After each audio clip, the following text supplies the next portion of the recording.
Thank you, Hannah. So my name is Philip Sol. I'm an Inspector Aviation with the Dutch Emissions Authority, and today I have the pleasure to highlight to you some of the changes in the 2024 reporting period process. So what's new this year is that we'll be using the ETS reporting tool, which is an online environment where both the aircraft operator, the verifier, and us as the NEA can access the relevant documents for the ETS reporting. So that will be your monitoring plan, your emissions report, and your verification report, which is uploaded by your verifier. So last summer, the NEA sent a introduction mail to the aircraft operators with a link to access the ETS reporting tool. And in case not done so already, I would strongly recommend to maybe dig out this email from your inbox and see if you can access the reporting tool, set up your EU login account if you don't have one already, and yeah, check if the details which are there on the contact details are indeed correct, as those will be primarily the details that we will use to contact you as aircraft operator in case we have any questions or need to get in touch. What you'll find as well is that there's the updated or the uploaded version of your current monitoring plan that you'll find on your account, and you can use this environment to make any changes to the monitoring plan as required with some of the details that Anne-Sophie and Hannah presented earlier on. What's also needed from the aircraft operators is that you appoint your verifier on the ETS reporting tool, as this will give them then access to access your emission report and upload their verification report thereafter. And then last but not least is also the place where you submit your emissions report to the NEA as your competent authority, so we can duly check and verify the emissions reports as well. Again, I mean, there's some practical links below which you can follow in case you need more guidance on how the reporting tool works. And then very practical for the submission of the emissions report is there's a couple of steps. I mean, it's not very complicated, but please do check beforehand. You create your new annual emissions report file where you upload the Excel template. You request verification of this file by your verifier, who then uploads their verification report as well. And then you, as the aircraft operator, submit your emissions report to us as the NEA. And then, of course, for the aircraft operators that are small emitters who want to use the simplified procedure, you can of course upload and submit your emission report without the verification step. And then there's a very nice graph on the process and the workflow of all of this on page 40 and 41 of the ETS reporting tool user manual. So I'd invite you as well to have a look there just to see and follow all the steps. And yeah, main takeaway here is that we do still have some time, but please do check if you have access to the reporting tool and get yourself set up and sorted to avoid any potential last minute stress. Then moving on to the milestones and compliance tasks. I hope that for most of you this graph will be very familiar by now.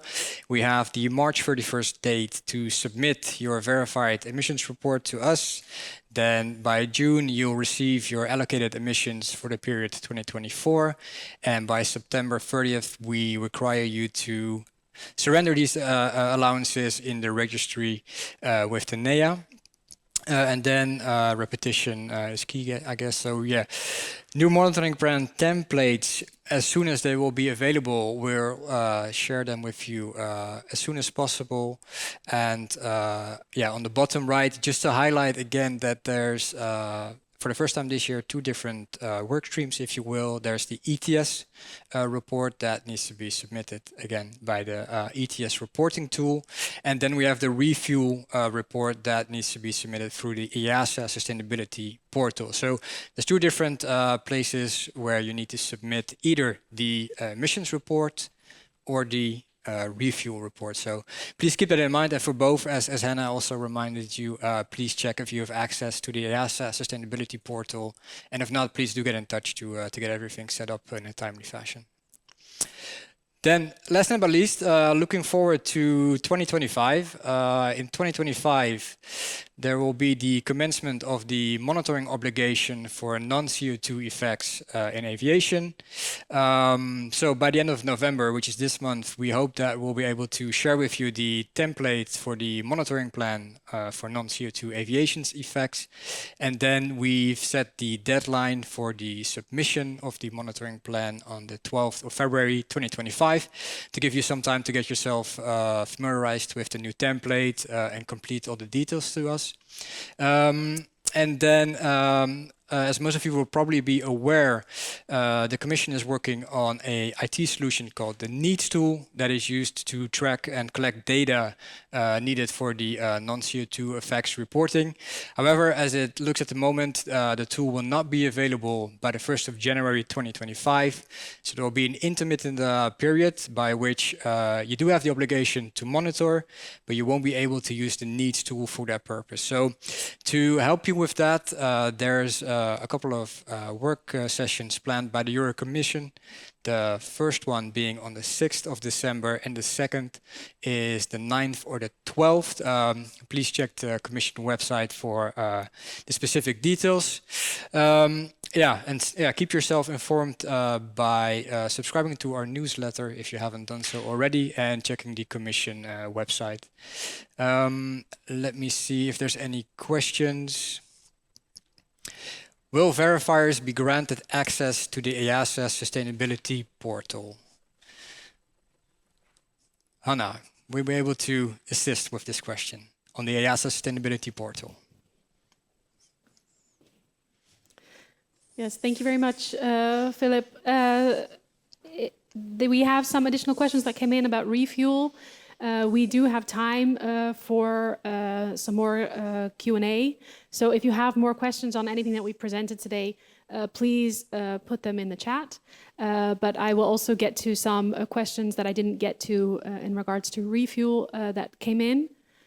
One of the questions was, will verifiers be granted access to EASA sustainability portal? This is something that is currently unclear how this process will actually be. We are still in discussion with EASA and the European Commission in regards to developments of the tool and are always giving suggestions on how to improve the process. At the moment, this step isn't built into the tool, but it's something that we are urging them to implement.